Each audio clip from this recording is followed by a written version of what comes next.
Good morning, my dear students. It gives me immense pleasure to explain second topic of Module 1. For your convenience, I divided the topics into 3 parts.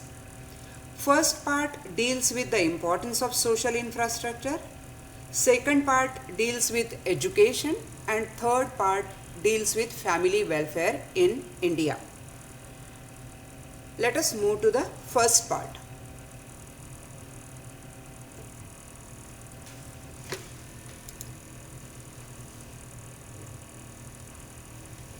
The first part is the social infrastructure and importance of social infrastructure. First of all, we will understand the meaning of social infrastructure. The social infrastructure in India includes the education system in India, healthcare, the management of education and health services. The Indian government looks after the social development in India by careful infrastructure planning and handling the social issues in close coordination. For any country to achieve economic growth and development, its resources need to be utilized in an optimum manner. The resources utilization depends upon two types of infrastructure: physical and social. Physical infrastructure includes the transport, communication, water and energy, which distributes networks that supports productive activities. When we say about social infrastructure, it means to the creation and maintenance of facilities and infrastructure that support the delivery of social services to the people. In this topic, we are going to discuss about the social infrastructure. Social infrastructure, which includes education, healthcare, family welfare, and of course they are required at local, regional, state and central level. When we discussed about the 1991 reforms, the effects of 1991 reforms on social infrastructures were not that good, because after the liberalization, the private sector investment in education and health increased, making these activities very expensive. There is a reduced of the role of public sector enterprises, and so the job security came down significantly. The informal jobs increased, but there was no security. Because of increased in the privatization, the social sector, many of the services like education, health, insurance, they become unaffordable, very expensive to the poor people. The population belonging to the scheduled caste, scheduled tribes, other backward castes, women, they find it very difficult to be the part of the growth process under NEP. That means the growth that India would experience did not benefit all the people, but only few people who can afford these services. So, the growth under the market-oriented system was bound to be non-inclusive, and because of that, it results into poor quality human resources. To make the growth more inclusive and provide safety, the government enacted legislations like National Rural Employment Guarantee Act, Right to Education, etc. So these are coming under social infrastructure.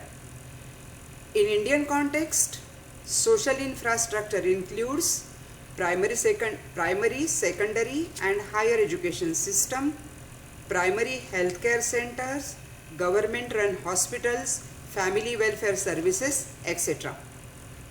Now we are moving on to the next slide, that is importance of social infrastructure.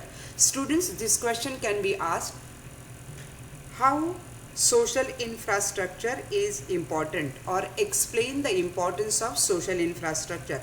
So the introduction part and these 8 parts you have to cover under this. The social infrastructure, under this we are covering 8 points, and one by one I'll explain it to you. The first point, human development. Human development is the process of expanding people's choices and opportunities and improving their quality of living. Without social infrastructure, human development is not possible to achieve. Human development levels of nations are measured by Human Development Index, that is HDI, which is developed by UNDP. It is the composite statistic of life expectancy, education and per capita income. Second point, economic growth. If education and skill development is available to all the people, either free or at low cost, it will help increase the productivity at work. There is a positive correlation between human development and economic growth. Now the new point, positive externalities.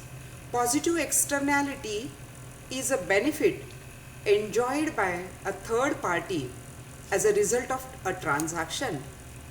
Education, healthcare and family welfare services have positive externalities. Of course, these services are not benefit the targeted beneficiary but also the society as a whole. Next point, quality of life. What do you mean by quality of life? Quality of life refers to the state of general well-being of individuals and societies. It includes life satisfactions from health, comfort, education, income, family, social, religious and psychological conditions. Social infrastructure in the form of education and healthcare is essential to improve the quality of the lives of the people. Of course, the income earning capacity of people can be improved through education and healthcare. Fifth point, productive efficiency. The availability of the adequate basic social infrastructure like drinking water, sanitation, disease control system, family welfare services, provision of nutritious food increases the life expectancy and promotes healthy lifestyle. It also increases the productive efficiency and economic growth. The sixth point, better resource utilization. Educational institutions promote research and development which plays an important role in improving resource utilization. The next point, higher aspirations. With improved education, people aspire for better standards of living and works towards it.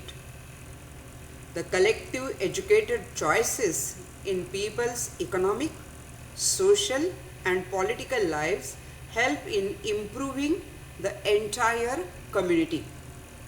The next and the last point, social change. Education is expected to enlighten people's mind. Spread of education is essential to bring about the changes in social relationships between people, reduce social discrimination and reduce social conflicts. So these are the 8 points that shows the importance of social infrastructure.